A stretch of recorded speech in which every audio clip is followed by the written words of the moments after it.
రేవంత్ సర్కారును కాపాడుతున్న బీజేపీ కేటీఆర్. రాజకీయాలు ఏడాదిన్నర అయిపోయింది.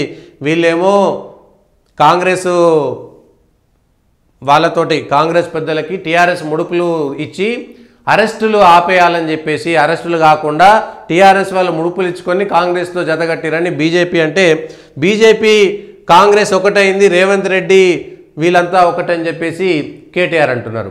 ఎవరిది నిజం ఎవరిది తప్పు? అసెంబ్లీ ఎన్నికల ముందు నుంచి కవితను ఎందుకు అరెస్ట్ చేయలేదని కాంగ్రెస్ రాజకీయంగా తను వాడుకున్నది.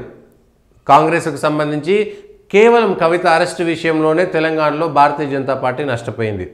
కవితను అరెస్ట్ చేయలేదు. బీజేపీ టీఆర్ఎస్ ఒకటి, తెలంగాణలో టీఆర్ఎస్ను గెలిపించడానికి బీజేపీ పనిచేస్తుందని కాంగ్రెస్ జనంలోకి బాగా తీసుకుపోగలిగింది.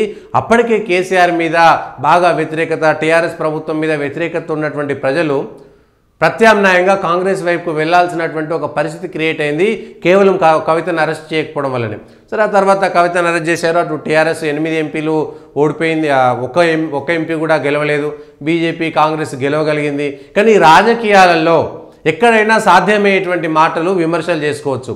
కాంగ్రెస్ బీజేపీ ఒకటేటువంటి అవకాశం ఉంటుందా?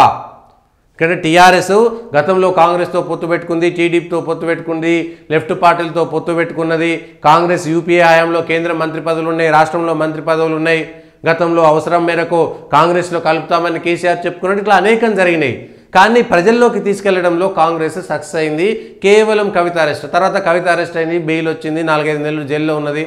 ఆ తర్వాత మిగిలిన అన్నీ జరుగుతున్నాయి. ఆమ్ ఆద్మీ పార్టీ కూడా ఓడిపోయింది కేవలం లిక్కర్ స్కామ్ వల్లనే. కానీ తెలంగాణలో కాంగ్రెస్ బీజేపీ ఒకటేటువంటి అవకాశం ఉంటుందా?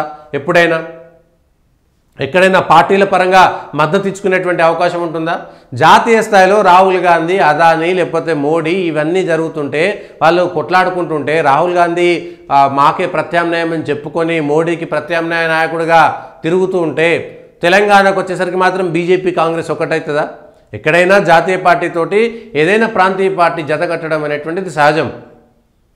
టీఆర్ఎస్ అనేటువంటిది గతంలో కాంగ్రెస్తో కలిసి పొత్తు పెట్టుకున్నటువంటి మాట వాస్తవం, టీడీపీతో కలిసి పొత్తు పెట్టుకున్నటువంటి మాట వాస్తవం, సిపిఎం సిపిఐతో కలిసి పోటీ చేసినటువంటి మాట వాస్తవం.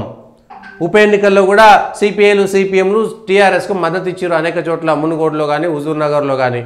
సరే, అది వేరే అంశం. కానీ ఇట్లా తెలంగాణలో బీజేపీ కాంగ్రెస్ ఒకటేటువంటి అవకాశం ఉంటుందా? ఎక్కడైనా మద్దతు తెలపగలుగుతారా? ఏదైనా రుజువు చేయగలగాలి కదా ఆరోపణ చేసేటప్పుడు టీఆర్ఎస్ కానీ కాంగ్రెస్ కానీ. పోనీ కాంగ్రెస్ బీజేపీ టీఆర్ఎస్ ఒకటేదంటే అధికారికంగా పొత్తు లేదు, అనధికారికంగా లేదు. అప్పుడున్నటువంటి రాజకీయ సంఘటనల నేపథ్యంలో ప్రజలు ఇది నిజమేను అని నమ్మే విధంగా కాంగ్రెస్ చెప్పగలిగింది. ఆ తర్వాత టీఆర్ఎస్ బీజేపీ ఎప్పుడు ఒకటి కాలేదు. పార్లమెంట్ ఎన్నికల్లో కూడా టీఆర్ఎస్కి వ్యతిరేకంగా పోరాటం చేసింది. టీఆర్ఎస్తో కలవడం వల్ల బీజేపీకి ఏమైనా లాభమా? తెలంగాణలో బీజేపీకి ఏమైనా ఉపయోగమా? టీఆర్ఎస్తో కలిసి పోగలుగుతుందా? టీఆర్ఎస్తో పోవడం వల్ల బీజేపీకి నష్టమవుతుందా, లాభం అవుతుందా? సో కామన్ సెన్స్ ఇదంతా. కానీ ప్రజలకు చెప్పడానికి అప్పటికే లేట్ అయిపోయింది. బీజేపీ వాళ్ళు చెప్పుకోలేకపోయారు, కాంగ్రెస్ వాళ్ళు చెప్పారు, జనాలు నమ్మిరు. తెలంగాణలో బీజేపీ ఆగమైపోయింది. ఇప్పటికీ మళ్ళా టీఆర్ఎస్ దాన్ని కడుక్కోవడానికి ఏం చేస్తున్నది? కాంగ్రెస్ బీజేపీ ఒకటే, కాంగ్రెస్ బీజేపీ ఒకటే అనేటువంటి మాట చెప్తున్నది. అది సాధ్యమయ్యేటువంటి పనా? కాంగ్రెస్ బీజేపీ ఒకటి కావడం అనేటువంటిది సాధ్యమయ్యేటువంటి పనా?